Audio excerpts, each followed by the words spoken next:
Kundalini. Inner seeking meets the Cosmic Prana.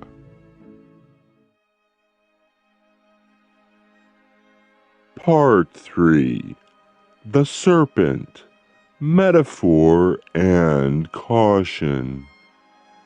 The rising of Kundalini has traditionally been symbolized as the rising and uncoiling of the serpent.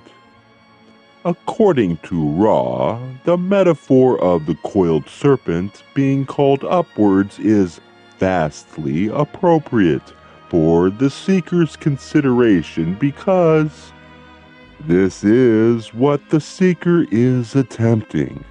As described above, the inner light is calling and uncoiling the power of the cosmic prana upward.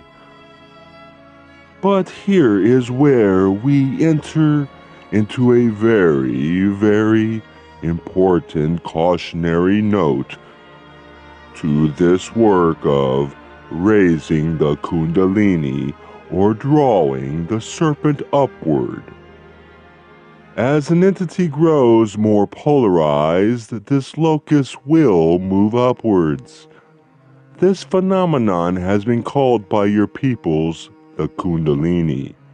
However, it may better be thought of as the meeting place of cosmic and inner, shall we say, vibratory understanding.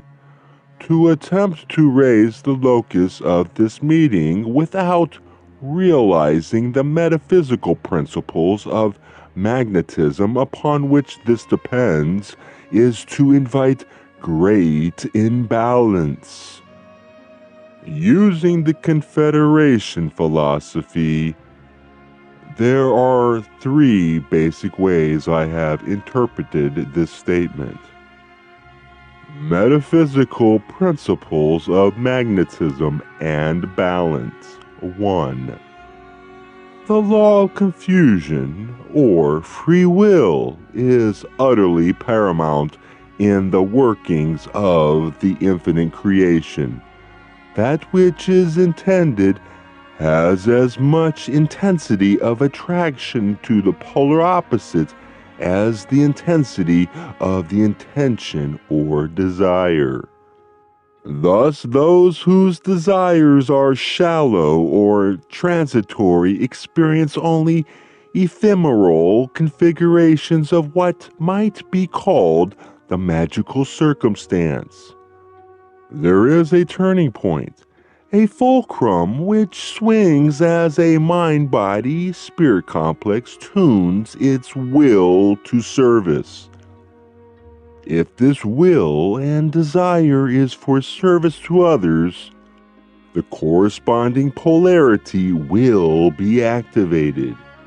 For instance, in the circumstance of this group, there are 3 such wills acting as one, with the instrument in the, shall we say, central position of fidelity to service.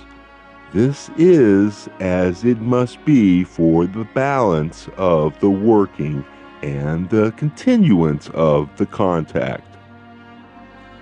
Our vibratory complex is one-pointed in these workings also, and our will to serve is also of some degree of purity. This has created the attraction of the polar opposite which you experience. The dynamic tension of choice. One of my takeaways from this is that the strength of will is meaningless unless a choice is made in a state of dynamic tension between polar opposites. Wherever there is a choice, the opposite choice or energy, as something of a natural law, must be evident or present itself. Otherwise, it's no choice at all. This not precisely the type of balancing work that we do in service to see ourselves as creator, a 360-degree being, example, not the balancing exercises, but is rather the contrast provided in any given moment that allows for the magnitude of a choice to exist. For example, choosing between vanilla and chocolate ice cream likely represents a less powerful choice than choosing between vanilla ice cream and spinach. Just as choosing what to entertain yourself with on TV will have less metaphysical importance than choosing whether to participate in war. Greater contrast equals greater power of choice and greater strength of will, and vice versa. Those seeking to develop their will may design for and or attract to themselves extreme challenges that grant opportunity to test the intensity of the will. As the will develops, so too does the power to choose one's polarity, and it seems that Ra is indicating that the choice to polarize calls forth a corresponding amount of opposing energy in proportion to the strength of one's will or magical personality when making choices. Balancing opposites. Each possible thought, feeling, choice, energy, vibratory state, etc., is situated on a spectrum within a field of completeness and wholeness. In a way, a choice is a fragment of the whole that is made possible by the dynamic tension described above. In that field of tension, it is our honored duty to make many choices and to choose our path. And that necessarily involves balancing that tension. According to my second takeaway from this passage, in the journey towards the Creator, each choice must be balanced. And that necessarily involves balancing that tension, according to my second takeaway from this passage. In the journey towards the Creator, each choice must be balanced by its opposite. In order to transcend our partial perspective and experience ever deeper wholeness in the moment. This is evidence in the discovery of the completeness within the mind. To begin to master the concept of mental discipline, it is necessary to examine the self. The polarity of your dimension must be internalized. Where you find patience within your mind, you must consciously find the corresponding impatience and vice versa. Each thought that a being has in its turn an antithesis. The disciplines of the mind involve, first of all, identifying both those things of which you approve and those things of which you disapprove within yourself. And then balancing each and every positive and negative charge with its equal. The mind contains all things. Therefore, you must discover this completeness within yourself.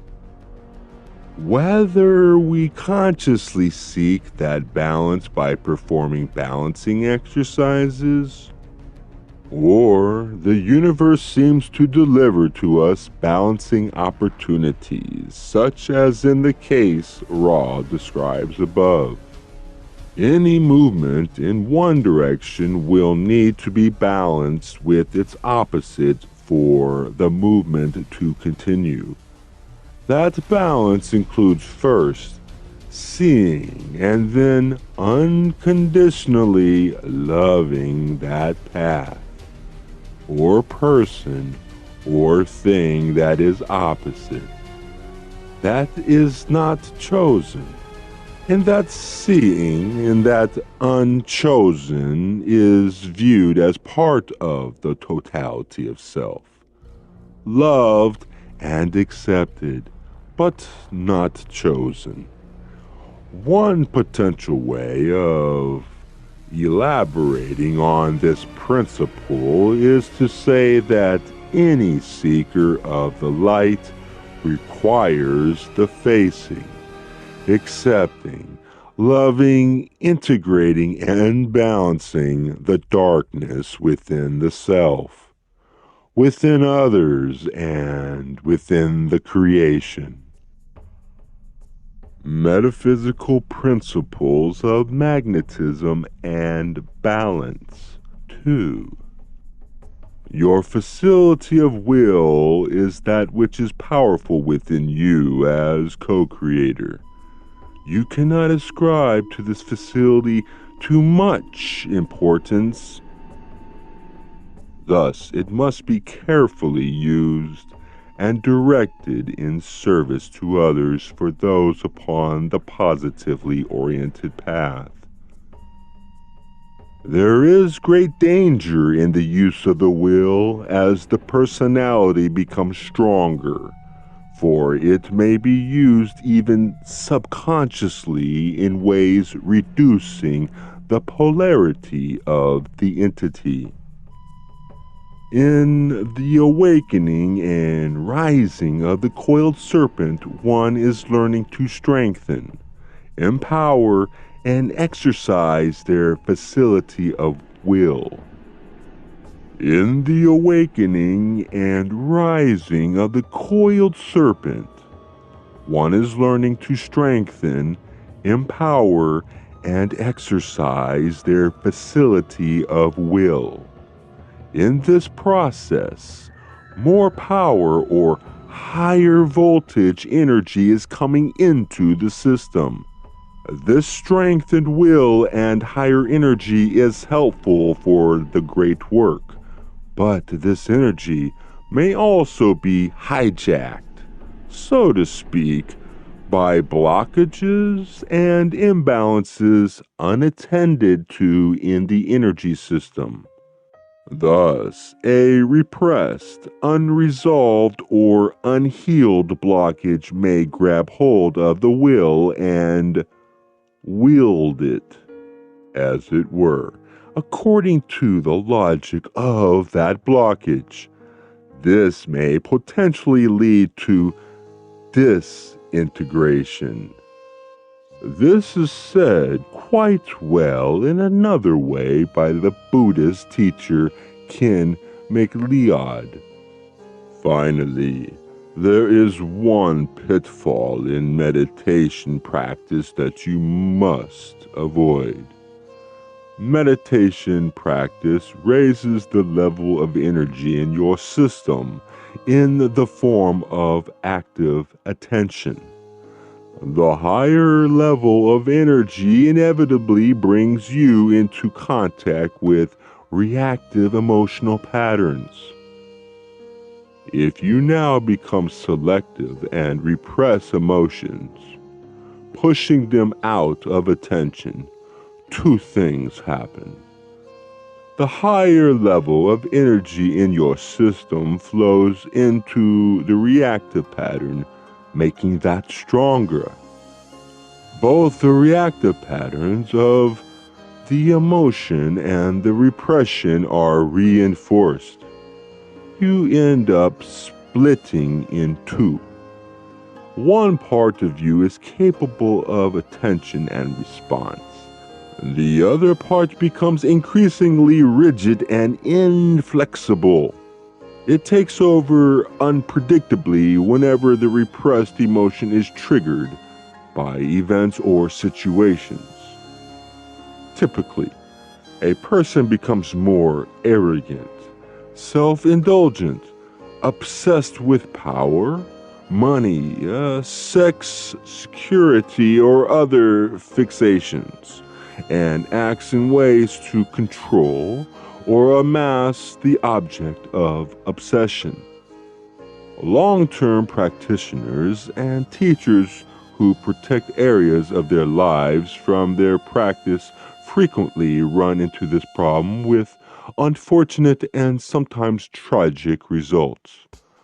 We run the risk of a similar fate if we protect any area of our personality or lives from the increased awareness that develops in meditation.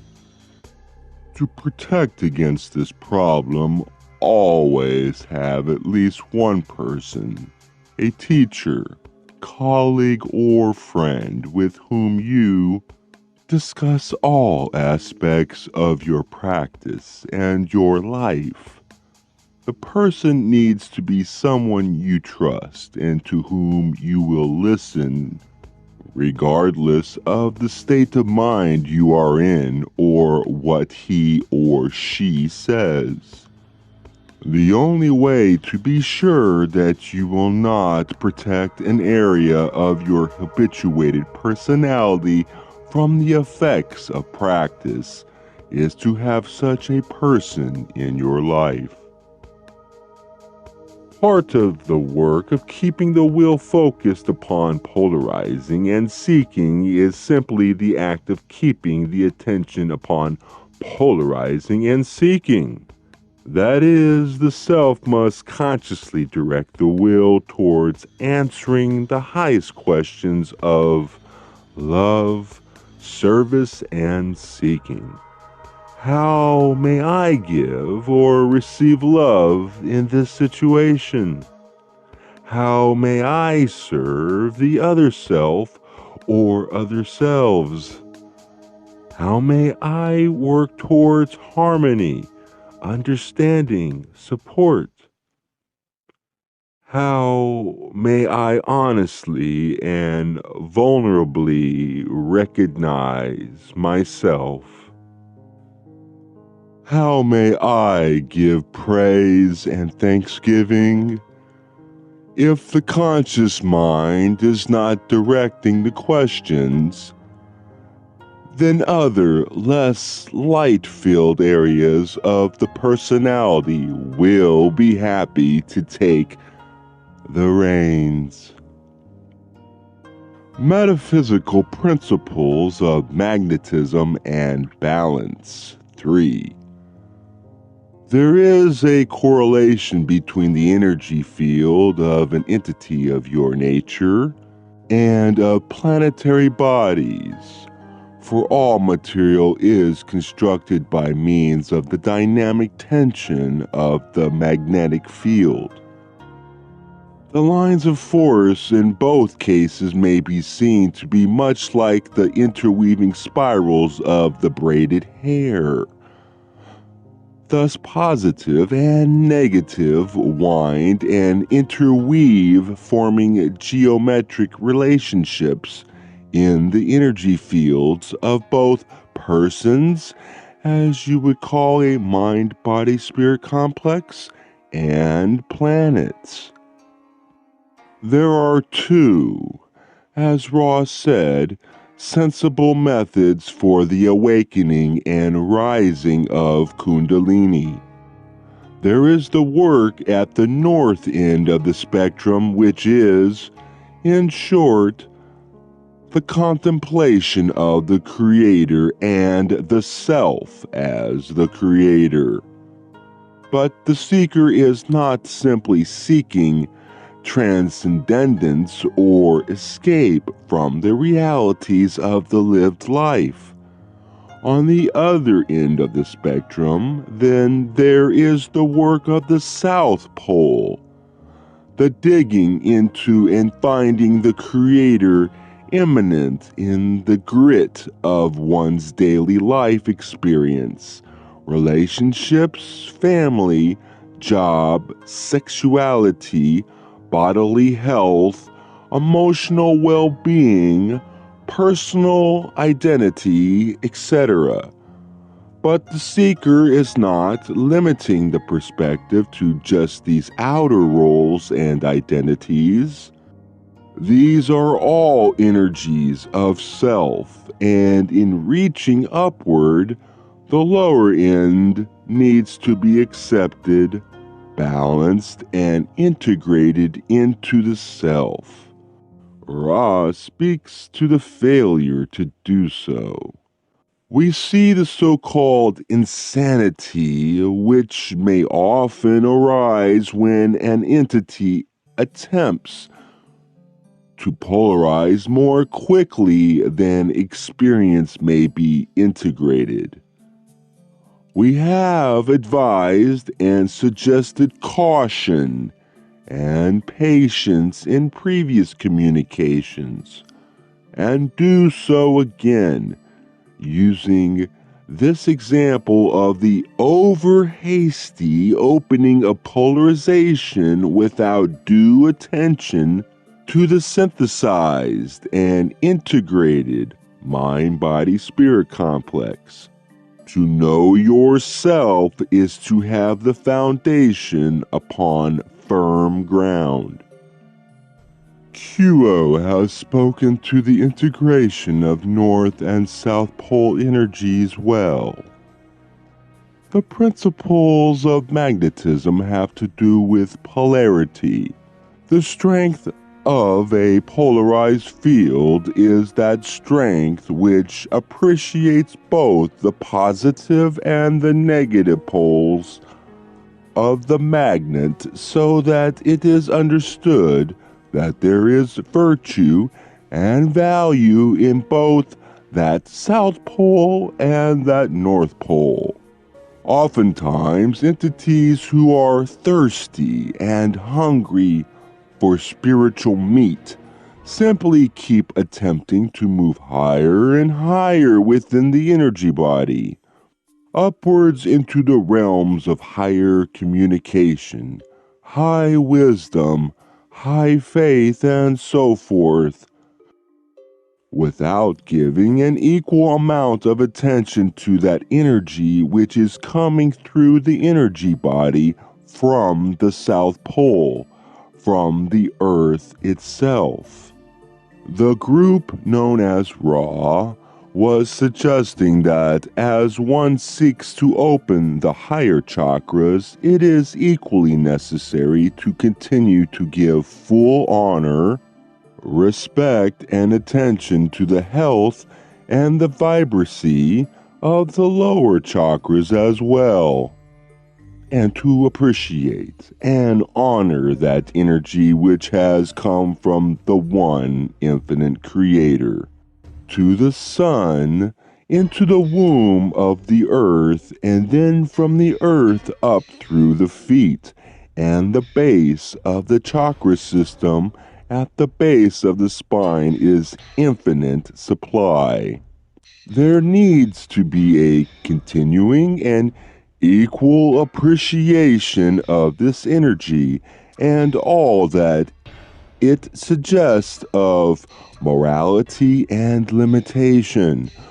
For indeed, morality is a limitation, and the presence of a seeker upon the earth plane partakes of this morality and this limitation.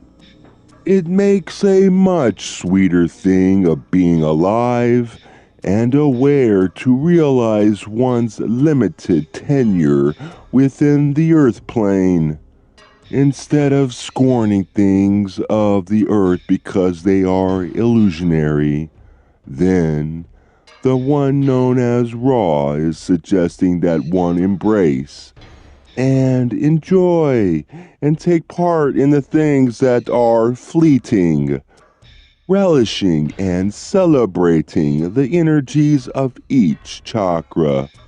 Sexuality, relationships, group relationships, all of these energies are worthy. All of these energies take daily, thoughtful maintenance in order for each chakra to shine and be completely open to the energy of the one infinite creator as it moves from the earth in upward spiraling fashion.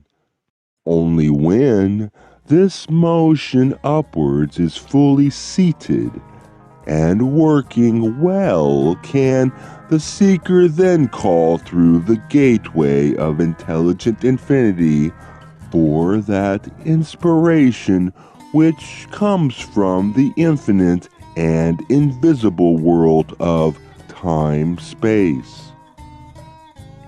The heart of evolution. The fundamental teachings. Questioner. Is there then, from the point of view of an individual who wishes to follow the service to others path from our present position in third density, is there anything of importance other than disciplines of personality, knowledge of self, and strengthening of will? I am Ra. This is technique. This is not the heart. Let us examine the heart of evolution. Let us remember that we are all one. This is the great learning teaching. In this unity lies love. This is the great learned teaching. In this unity lies light. This is the fundamental teaching of all planes of existence in materialization. Unity, love, light, and joy. This is the heart of evolution of the spirit. The second ranking lessons are learned, taught in meditation and in service. At some point, the mind-body-spirit complex is so smoothly activated and balanced by these central thoughts or distortions that the techniques you have mentioned become quite significant. However, the universe, its mystery unbroken, is one. Always begin and end in the Creator, not in technique.